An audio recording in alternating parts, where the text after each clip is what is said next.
Police officers of Reddit, who's the smartest criminal you've ever encountered? I worked with this one guy who had a lengthy record. He had a system for getting released if he got caught after committing a crime. If the police were in pursuit and he knew he was about to be cornered, he would act insane.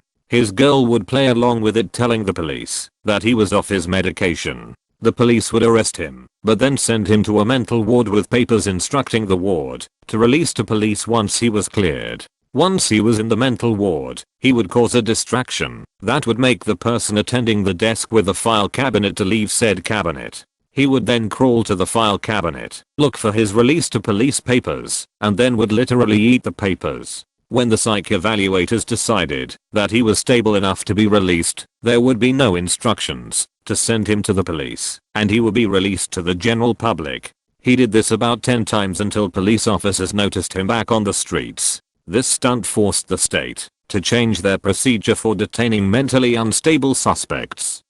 My favorite was the guy who stole a post office mailbox off the street, repainted it, and then put it next to the night deposit box at a bank, and hung an out of order sign on the deposit box. All the businesses came along and dropped off their deposits in the mailbox. A guy I went to high school had been stealing from Walmart in a pretty clever way. He would grab video games, MP3 players, beer etc. and throw them away in a trash can in the garden section. The workers never checked the trash contents, and he would just wait, sometimes 5 hours, until they emptied the trash in the back dumpster and hop in to get his items. Once he took a cardboard box from a display inside, filled it with video games, a PS3, and extra controllers. He grabbed some tape and pens, and drew all over the box, and taped it up to make it look used and tossed it. An hour later he had a whole new PS3 and stack of games. I'm not a cop, but I worked crime scene. This guy had attached GPS to the bottom of people's cars who owned houses he wanted to rob. He did it to ensure they wouldn't be showing up while he was ransacking the place.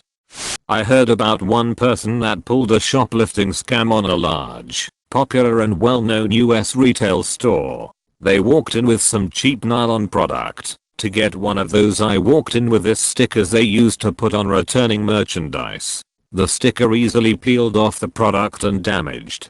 They walked to the electronics department, grabbed an expensive box off the shelf, and went to customer service.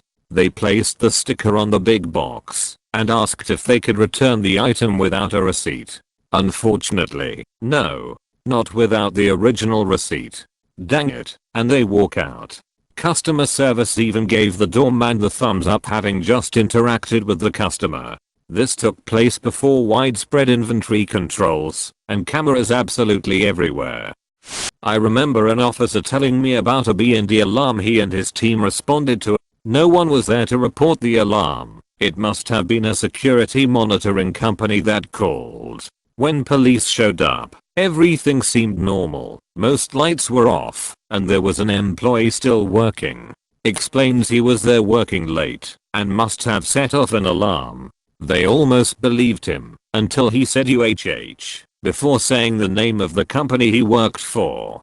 After that it was downhill, but with a little more research he would have pretty much gotten away with it. There's one guy I recently dealt with who is on parole.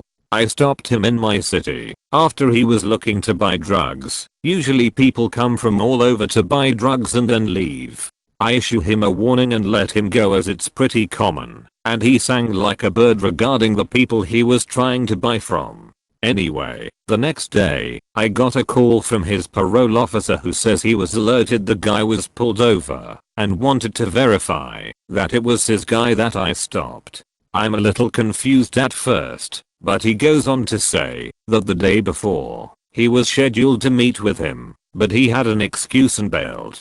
His excuse was that he was in the hospital. Well, when he spoke with him the following day, he was able to provide documentation that he had entered the hospital day 1 and had left day 2.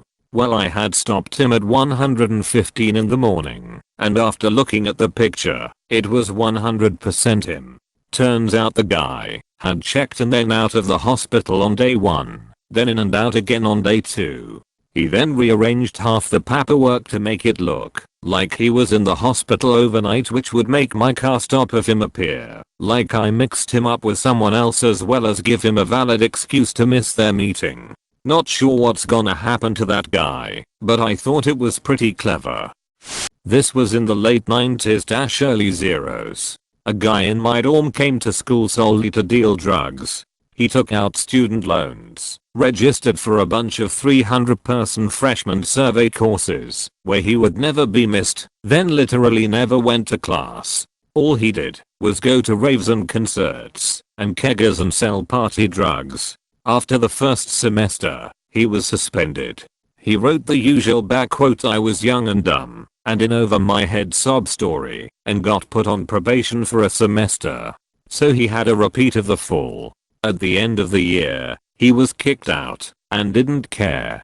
He made something on the order of $150k in return for about $8k in student loans to cover a year of housing and tuition. So far as I know, he was never caught. It may have been a short-sighted maneuver in the long run, but in the short run it seemed fairly genius to effectively use federal loans to start your drug business. Working in a home improvement store when younger, this guy came in, went to the snowblowers, took one and went to the return desk. Said he wanted to return it, but had no receipt. They told him you need a receipt, so he says, "Okay, I'll be back," and wheels it off to car through the front door. He did this a few times apparently. Couple places even helped him load it back into his car. Most of them are really stupid, so this guy isn't a criminal mastermind, but here goes. He wanted to rob a jeweler's on our city's main street. So he found out the flat beside the jeweler's was empty, and he hid there. For 2 weeks he triggered the alarm on purpose several times a night. Massive headache for the police and the business. We turned up to see nothing there, nothing on cameras. Thought it was just a fluke, so the jewelers turned off the alarm system and said they'd wait until the morning to get a new one installed, or that one rewired, because something wasn't right. As soon as he heard that, and the police leaving, he tore down the wall. Had already been working on this apparently, and robbed the place, taking his sweet time. Escaped without anyone noticing anything for hours, until the jewelers came back in the morning. Then he tried to resell something he stole which had a serial number on it and got caught. So not that smart after all. Good effort though. There's a golf course / country club in my town that has a PGA tournament scheduled in the next couple years.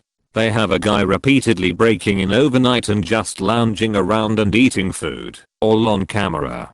The club refuses to report it, so they don't hurt their chances of the tournament coming. Worked at a jail. After getting off work, I watched an ex-inmate, homeless, being released. He walked over to a patrol car, looked me in the eye, and elbowed the window in. He was walked back to the entrance and rebooked in. It was middle of January. He didn't want to get too cold. Edit. To the people talking about can't break car windows. That's true. Also depends on the car. The patrol car they used was specifically old model. Used more for the perimeter of the jail, unless other patrol cars were in the shop.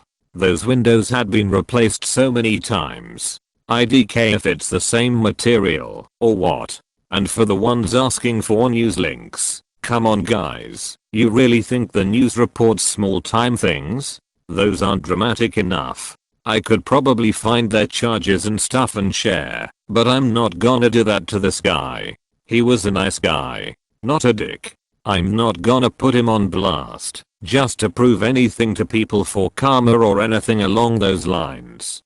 A French thief who spent 10 years in prison became a comedian when he got out. One of his stories. Finds a building, goes in, chooses a floor, and transforms the exit door into an extra apartment. Puts the apartment number, fake lock, welcome rug, etc. Puts an iPhone for sale. The person comes to buy it. He opens the door in a shower robe and says, "Give me 1 second. I'm just gonna count the money," and poof. He's gone from the exit stairs. A friend of my brother moved to Israel where for a period of time it was / is acceptable to drive with an American driver's license. He was pulled over for speeding, and when asked for his license, gave the officer his Costco card. Costco is a membership-based retail warehouse in the US and a few other countries. The exchange apparently went something like this. Officer, Costco? What is Costco? Friend, it's the state I'm from. Officer, that sounds made up. Friend, there are lots of states you probably haven't heard of. Have you heard of Arkansas? How about Idaho? Officer, I guess not. Friend, well I'm from the small state of Costco. The officer didn't have a response and wound up writing the ticket to someone with a Costco driver's license. Friend framed the ticket and still has it hanging on his wall. I'm gay.